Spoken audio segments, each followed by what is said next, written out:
Hi everyone welcome back. ನೀವು ನೋಡ್ತಿದ್ದೀರಾ student solution YouTube channel. ನೇಮಕಾತಿ ವಯೋಮಿತಿ ಇಳಿಕೆ ಆಕ್ರೋಶ ಕನ್ನಡ ಶಿಕ್ಷಕರಿಗೆ ಮೋಸ ಹೊಸ ಮನವಿ ಕೂಡ ಬಂದಿದ್ದಾವೆ, ತಿಳಿಸ್ಕೊಡ್ತೀವಿ. ಚಾನಲ್ಗೆ ಸಬ್ಸ್ಕ್ರೈಬ್ ಒಂದು ಬಂದ್ಬಿಟ್ಟು ಕನ್ನಡ ಮೇಷ್ಟ್ರುಗಳಿಗೆ ಕತ್ತರಿ ಕೂಡ ಹಾಕಿದ್ದಾರೆ. 15,000 ಶಿಕ್ಷಕರ ನೇಮಕಾತಿ ಕನ್ನಡಕ್ಕೆಲ್ಲ ಭಾಗ್ಯ.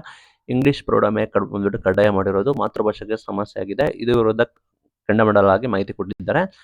ಕನ್ನಡ ಮಾಧ್ಯಮ ಓದುವ ವಿದ್ಯಾರ್ಥಿಗಳ ಸಂಖ್ಯೆ ಕಡಿಮೆ ಆಗಿದೆ. ಹೀಗಾಗಿ ನೇಮಕಾತಿಗೆ ಭಾಷಾ ಶಿಕ್ಷಕರ ಹುದ್ದೆ ತೆರವಾಗಿಲ್ಲ. ಆಂಗ್ಲ ಮಾಧ್ಯಮ ಖಾಸಗಿ ಶಾಲೆಗಳ ಹೆಚ್ಚಿನ ಒತ್ತಡ ಕೂಡ ಇದೆ. ಹೀಗಾಗಿ ದ್ವಿಭಾಷಾ ಕಲಿಕೆ ಹಿನ್ನೆಲೆಯಲ್ಲಿ ಕನ್ನಡ ಭಾಷಾ ಶಿಕ್ಷಕರಿಗೆ ಕಡೆಗಣನೆ ಮಾಡಿದ್ದಾರೆ. ಬಹುತೇಕ ಕನ್ನಡ ಶಿಕ್ಷಕರಿಗೆ ಆಂಗ್ಲ ಮಾಧ್ಯಮ ಬೋಧನೆ ಕಷ್ಟ ಅಂತ ಕೂಡ ಹೇಳಾಗಿದ್ದಾರೆ.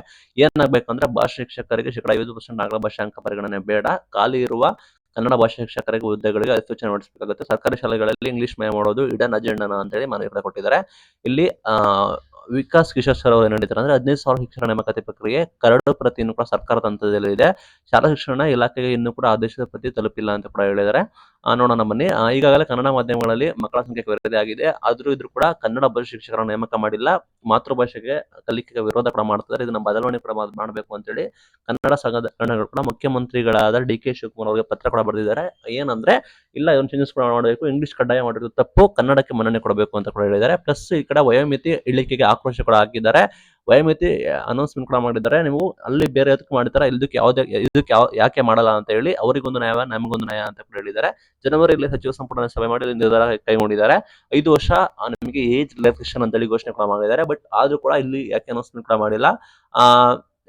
ಕ್ರೇಸ್ ನೇಮಕಾತಿಗೆ ಮಾಡ್ತೀರಾ, ಶಿಕ್ಷಕ ನೇಮಕಾತಿಗೆ ಮಾಡೋದಿಲ್ಲ, ಯಾಕೆ ಅವರಿಗೊಂದು ನ್ಯಾಯ ನಮಗೊಂದು ನ್ಯಾಯ ಯಾಕೆ ಅಂತ ಹೇಳಿ ಮನವಿ ಕೊಟ್ಟಿದ್ದಾರೆ. ಆಕಾಂಕ್ಷಿಗಳು ಹಲವು ವರ್ಷಗಳಿಂದ ನಾವು ಕಾಯ್ತಾ ಇದ್ದೀವಿ, ಆದ್ರೆ ವಯೋಮಿತಿ ಇಳಿಕೆ ಮಾಡಿಲ್ಲ, ದಯವಿಟ್ಟು ಮಾಡಬೇಕು ಅಂತ ಕೂಡ ಮನವಿ ಕೂಡ ಕೊಟ್ಟಿದ್ದಾರೆ. ಇದು ಬಂದ್ಬಿಟ್ಟು ಪಕ್ಕ ಅಬ್ಜೆಕ್ಷನ್ ಸದ್ಯಕ್ಕೆ ಇರೋ ವಿಷಯ ಆಗಿರುತ್ತೆ. ಇದು ಯಾಕೆ ಅಂದ್ರೆ ವಯೋಮಿತಿ ಸಡಿಲಿಕೆನ ಬೇರೆಗೆ ಮಾಡಿ ಇದಕ್ಕೆ ಮಾಡಿಲ್ಲ. ಇದೊಂದು ಡ್ರಾಫ್ಟ್ ಕೂಡ ಆಗಿರುತ್ತೆ. ನೋಡೋಣ ಫೈನಲ್ ಅಲ್ಲಿ ಮಾಡ್ತಾರಾ ಅಂತ.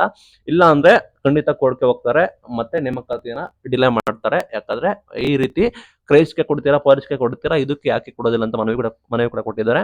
ನೋಡೋಣ. ಈ ರೀತಿ ಗೊಂದಲ ಕೂಡ ಇದೆ, ಏನಾಗುತ್ತೆ ಅಂತ ನೋಡೋಣ. ಚಾನಲ್ ಸಬ್ಸ್ಕ್ರೈಬ್ ಆಗಿರಿ. Thank you.